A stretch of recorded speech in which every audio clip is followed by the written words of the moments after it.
Hi everyone, I'm Tihua from Wiser Biker and today is bike building day. No, I did not get a new bike. I don't have the money to get a carbon fiber frame yet, and this is actually from my client. It's from Daniel. Before we start building it, I want to thank Daniel for entrusting me your new frame to build your new bike. Right, so this frame is from Velobuild. Now, for those of you who have not heard about Velobuild, it is a very popular brand recently because they are making carbon fiber frame at very affordable price.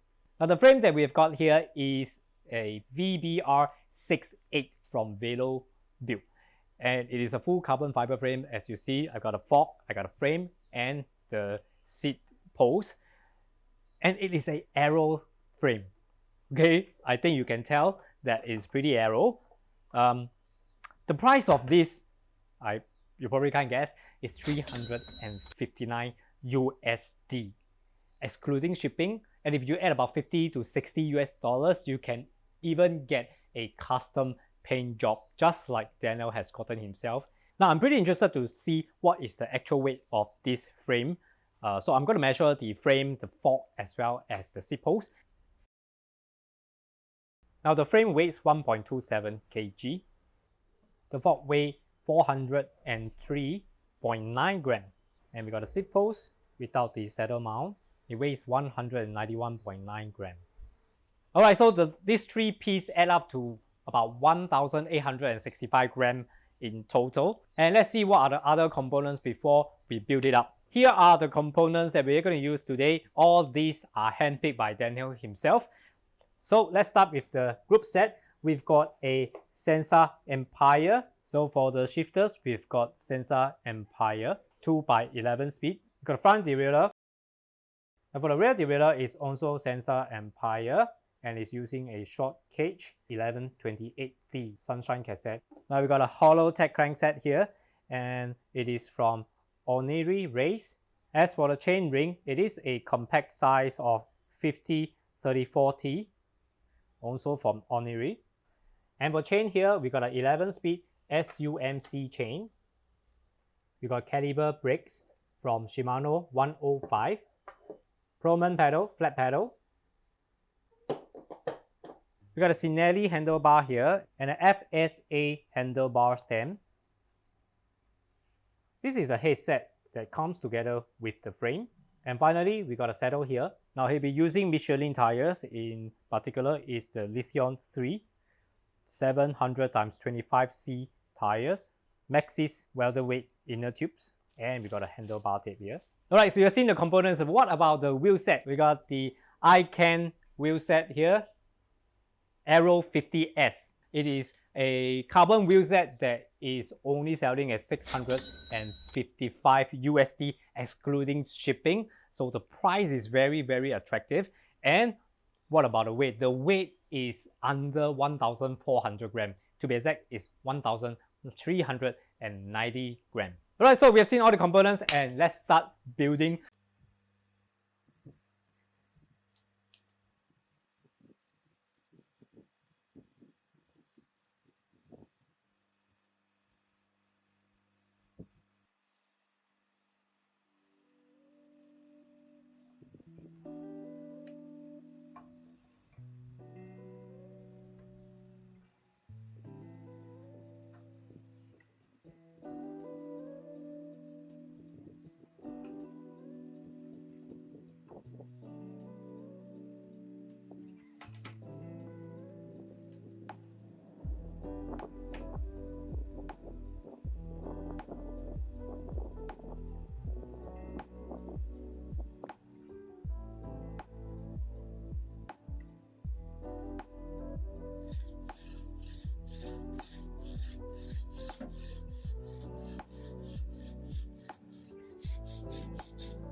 I'm sure some of you may be interested to build your own carbon road bike from the frames of Velobuild. Now here's my impression after building this bike. The custom paint job is not perfect, well, but it is expected because after all, it only costs 50 to 60 US dollars. There's no major flaw with this frame except that there are three things that I want to point out. Number one, the races on the head tube where the headset bearings sit on are a little rough and uneven, but nonetheless, the bearings were able to sit in securely without causing any problem to the steering. Next, the frame uses a threaded BB-30, but the threads on the drive side were kind of rough, and it took me some time to thread the BB in properly. Lastly, the saddle clamp could not fasten the saddle, and I had to make a little alteration to make it work.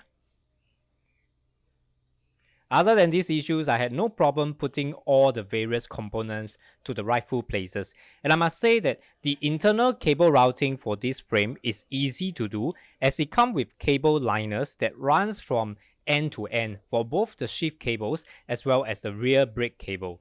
As for the iCan wheels with Novatech hub, there is a small problem when fitting the 11-speed Sunshine cassette. The rivet ends at the bottom of the cassette press against the hub shell, and when used with a spacer, the threads at the cassette lock cover from the Sunshine cassette were too shallow. So as a result, it can't lock the cassette. I resolve it by simply changing a cassette lock cover with deeper threads. Alright, finally we are done and this is the finished product. Now, if you look at this end product, the whole bike now looks much more aero than when we were just looking at the bare frame itself. Well, now you can see that the triangle is really small and the wheelbase is very short. So I can just imagine how aggressive it's going to be, and it really looks fast. But for the performance, I have to wait for Daniel to tell me after he has tested it.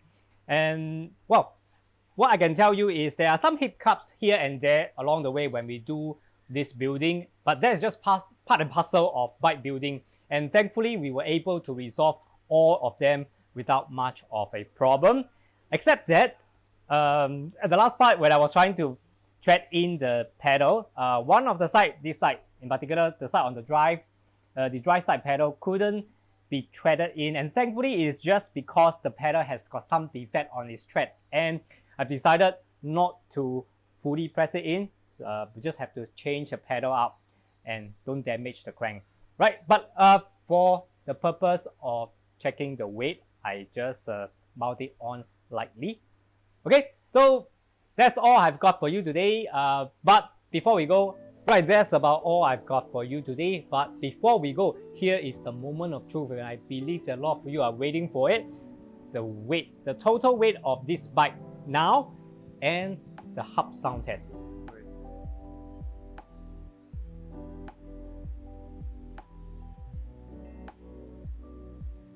7.88 kg. Well, that's a very respectable weight for a self-built aero bike.